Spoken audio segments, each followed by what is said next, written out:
Hello guys and girls, Bored now back with you, and today I'm gonna be talking about I think one of the most bizarrest horror movies, well, any movie, full stop, I've ever seen maybe.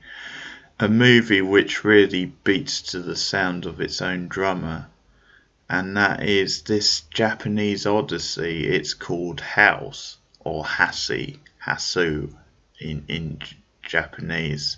So this cult film from 1977. I've seen it a couple of times now, and I thought it'd be a great one to do for the month of October. So this is on a Criterion release. Nice little set, although I just watched it online. You can also, I know Eureka also has a version of it with some nice features and what have you, but you can find the film online if if you want to check it out for free before you purchase it. Well, such a hard movie to describe, really. It's this really oddly stylistic, strangely beautiful, haunting and unnerving film. It's really playful. I mean, it's one of those films throughout where it has you question everything, and it even has you question whether it's a terrible film, which is just so bad it's actually entertaining, or whether it's pure genius, whether there's just something so like smart and subversive about it. And as I said, the style is unique. I mean, it's unlike anything you'll ever see, and for me, the film is worth seeing for that fact alone. So, I mean, it has you questioning things. It has you questioning what is reality, what isn't. Are we meant to be taking any of this literally? Are we meant to be taking it any of seriously? Are there themes in there? You can point to themes like patriarchy and memory and the war and all these different things, nostalgia. But is it all really there? I mean, does that just happen to be part of the plot? It's a real ramshackle film, but it's ramshackle in an exciting way. It's like a collage of ideas, energy, mood, and just little bits, that seem from different films almost, but somehow it just works for me. It's one hell of a thrill ride, and it's a really weird, bizarre take on a ghost story. It's very trippy and surreal and dreamlike. So the basic setup is then you have this group of girls, and one of them in particular whose name is Gorgeous, and I'll talk about their names in a moment. But she lost her mother some years ago, so she lives with her dad, who appears to be called Mr. Togo, because of course he is. And he's randomly got this new wife, so a woman who just enters, and he says this is going to be your new mother to Gorgeous, because it's that sort of film. And then he says, we're going to go away, on a family holiday. We're going to go to your auntie's house. And it's a house that has been passed down through the generation. And it's a house where the grandmother originally lived there, but the grandmother has passed on. And so he imposes it on them that they're going to go for a family holiday. And so the next day at school, Gorgeous is talking about it with her friends, and they decide that we'll go there. And they set off together, so they go in a group. So the idea of, Gorgeous and her dad and her new mum going is sort of out the window. But at the same time, in small scenes in the film, we see Mr. Togo trying to get to the place as well. So they've bizarrely gone off without him and just made it a trip of themselves. And that does become important later on in the film. But yeah, they get to the house and the aunt's there, but from the beginning the aunt's acting all bizarre, and a cat randomly appears at one point. And this is one of those cats and horror movies have always had a sort of a hand-in-hand relationship. There's just something about the appearance of cats and the sort of mystery behind those eyes that just make them good sort of horror, either characters or just part of like setting the mood for a horror movie. And yeah, this is another great addition. The cat's called Blanche because only in a film like this could a cat be called Blanche. But a cat randomly appears and leads them to the house and becomes part of the mystery. It pops in here and there, and there's a whole thing with it as the film goes on. But I should just talk about some of the scenes early in the film, because the film really takes a turn. I mean, it's a very bizarre kind of surreal film anyway, but for a lot of the first half it's kind of set up and you sort of go with it, but also I think at that stage you sort of, or I did anyway, you're sort of feeling, well, is this just too cheesy and too sort of like lame and naff? But when you get into the horror elements in the second half, it's really quite impressive. But yeah, you get these really interesting stylistic choice. You get these freeze frame. So in the early part, we get like the images are freeze frame, and they're like green and red and different colours. And they're talking about photographs, and you get this gush of wind sound. And one of the early lines, one of the girl is saying, "The wind is refreshing," and it almost has this very that sort of mysterious, bizarre sort of line, sort of quite poetic sort of thing you might hear in a David Lynch movie. But it's that kind of line which is borderline just being really silly and campy, but with something behind it as well. And I think maybe, again, if you're trying to read stuff into the film, I think it's getting into this whole thing about the past and nostalgia, and I think throughout the film it is playing with the conceit of it being a story, of it being an artificial world. So it's actually quite a meta film in the way it plays with the audience and the themes of storytelling. So I think one example of that is with the names. The characters just have these ridiculously funny names. So as I said, Gorgeous. There's one called Melody. There's one called Kung Fu. There's one called there's all sorts. There's Hunter. There's Sweet. There's lots of these girls. But so the plot is that they eventually get to this house, and the house is haunted, and there's this whole mystery, and one by one they start to disappear or something happens to them. So that's kind of when the horror element. But just focusing on the names for a moment, it's just it's almost like this literal thing where the names are what they do almost. So Kung Fu, she does Kung Fu sort of thing. Randomly does Kung Fu at times.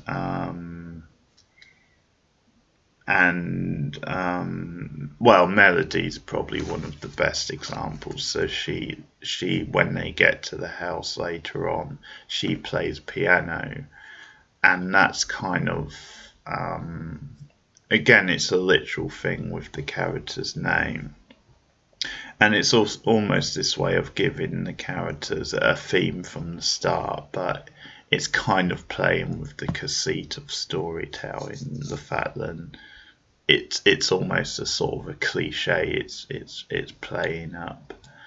But yeah, with Melody, I think that's a good example because she plays the piano, and it's the theme that we hear at times throughout the film. This really, kind of trippy, like piano theme, really quite sort of haunting. This slow melodic piano theme, but she plays it, and it's the same as you've heard other times in the film. And it's almost like this sort of random comment about how, films have scores and music which are like outside of the film. Well, they're in the film, but it's obviously someone doing it who isn't a part of the film. So it's almost playing with that. And yeah, the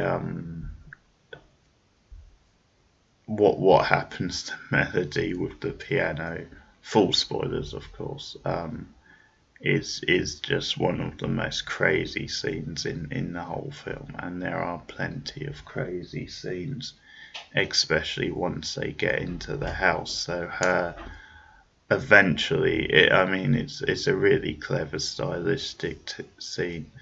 So at various times, it appears as though the piano's trying to eat her, and there's because there's one of the girls called Fantasy, and she keeps getting accused of dreaming these things that are happening around the house. So there's this kind of idea, and I think what I love about Fantasy's thing is that almost she's the one that sees it. She's the one that sees what's going on. But at the same time, they're calling her Fantasy, and it's like, you're seeing things. These things aren't really happening. This is crazy. But there's an ironic sort of thing to that she's kind of the first one to see that bizarre things are going on, and that things aren't right. But yeah, this scene with Melody, where she literally eventually gets eaten by the piano, and I love the moment where the piano slowly stops and drifts away, and just the sound effect on that.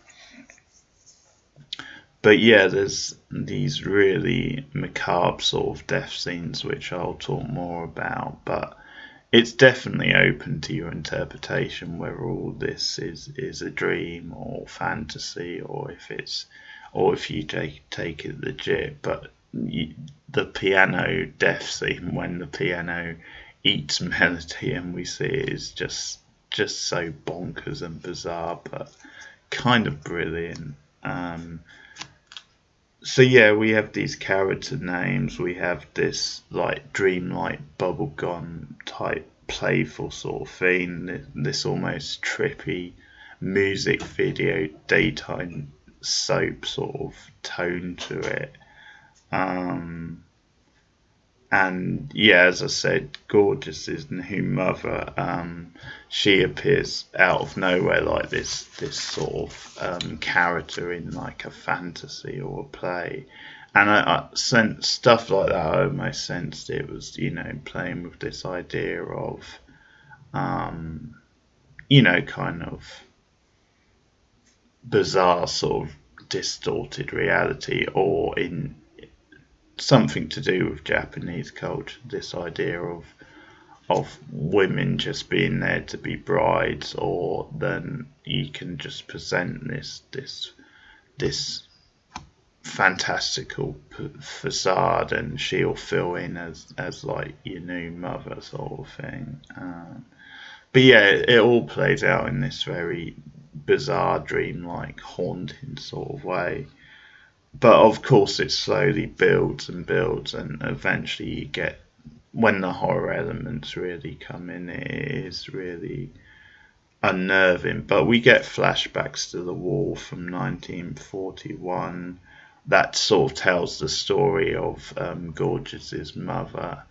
So it's playing with visuals, and it's playing with tones, and I mean, it could really lose you depending on your point of view. It is really, yeah, it really is a bit of a mixed take, as I said, but you know, you either go with it or you don't. But I did think it was quite sort of brilliant.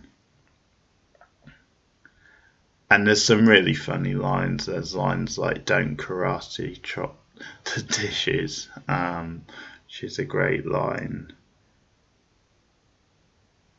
And I guess I should talk more about the sort of set pieces, but the macabreness of it and the playfulness, and it really does pack a punch when we get to the later scenes.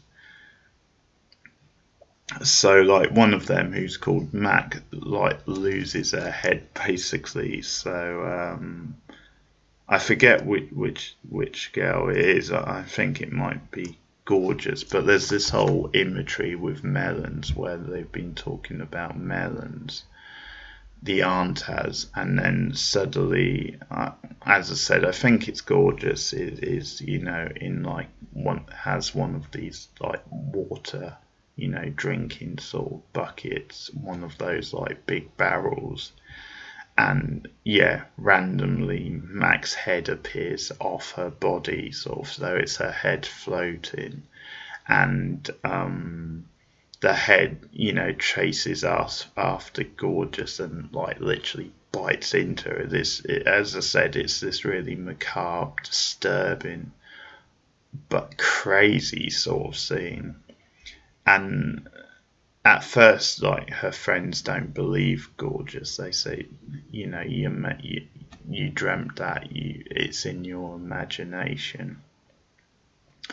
And slowly it dawns on them. Then yeah, it probably is true. Although again, the way it's all constructed, it may not be true. This all could be a dreamlike world, a fantasy. But I think the reason the second half of the film pays off so well is because I think in those early scenes, it's almost like everything in the everyday world feels like a set. It feels artificial. So like the skyline, for example, when Gorgeous is with her dad early on, feels like an artificial set sort of thing. So it pays it off really, really well here.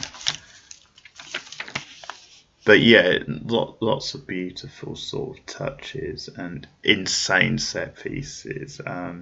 Yeah, fantasy, just like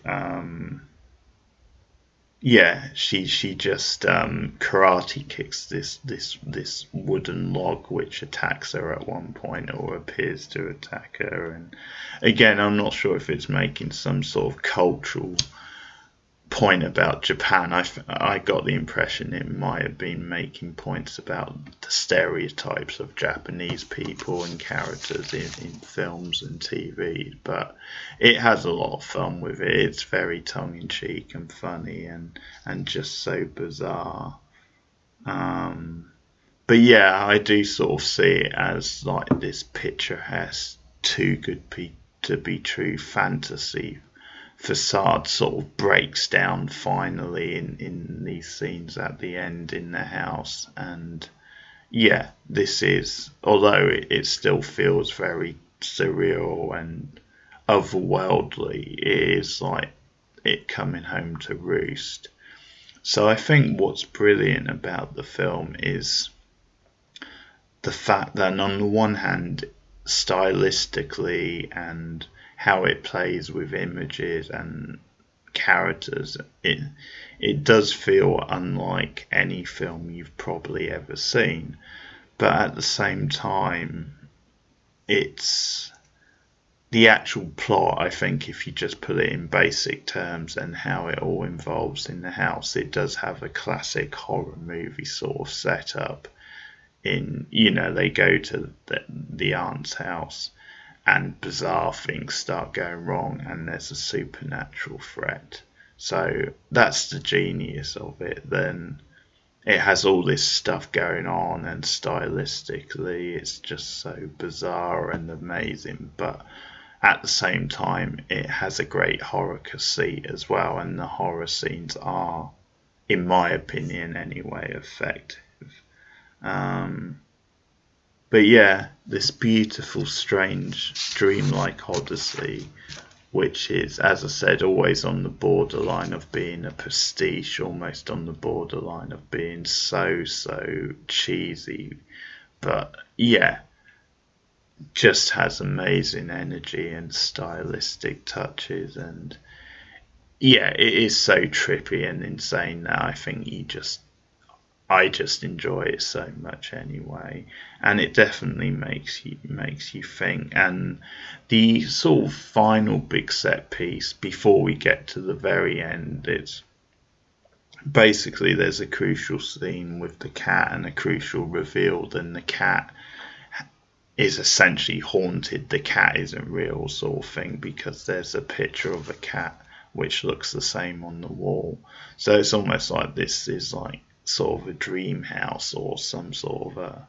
I mean, it's obviously haunted, but yeah, the sense, and the cat has long gone, and it's from the past. From when the grandmother was still around.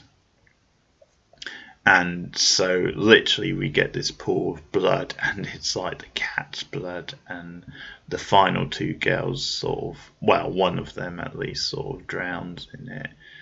Fantasy is kind of the survivor, although at the same time it's hinted at that she's a ghost in herself. But yeah, that pool scene, the pool of blood scene is pretty amazing, pretty awesome as well.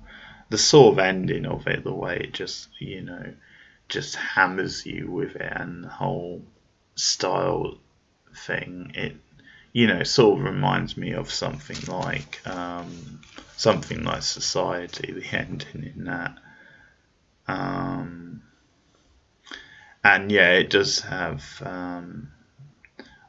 some of the music choices, like you have this really crazy like prog rock scene, which it has during some of the scenes where things are like randomly going crazy, and there's a threat, and yeah, it's this cool sort of prog rock sort of number. But yeah, in the end, it comes back to then it's like the ghost of the grandmother, and that she wants to sort of get married, but then she's essentially she's entrapping and haunting all girls that are virgin. Oh, of course, these being schoolgirls, they're all virgins, so that's kind of the idea. But yeah, there's many different things you could read into it, and there's this whole bizarre thing with. See, it has its own kind of logic. There's this whole bizarre thing where Mr. Togo, who's just this goofy sort of sleazy character, he's trying to find the house. So he's traveling there with his girlfriend, and at one point one of the girls says something like, he didn't promise the house. He didn't. Yeah, he didn't promise the aunt or the house. So by this movie's logic, that means he's not going to get there. Make of that what you will. And we see him driving around, and he doesn't find the house. Yeah, I should mention the macabreness of the melon scene. So when you've seen the floating head from Mac, we then see the aunt like with eyes in her mouth, and that appears to Fantasy. So that's another good of just how bizarre and macabre some of the scenes are. And there's this whole thing at the end, which again makes you question the whole thing, fantasy or reality. Where it's kind of someone talking to Fantasy, and she's like appears to be in ghost form,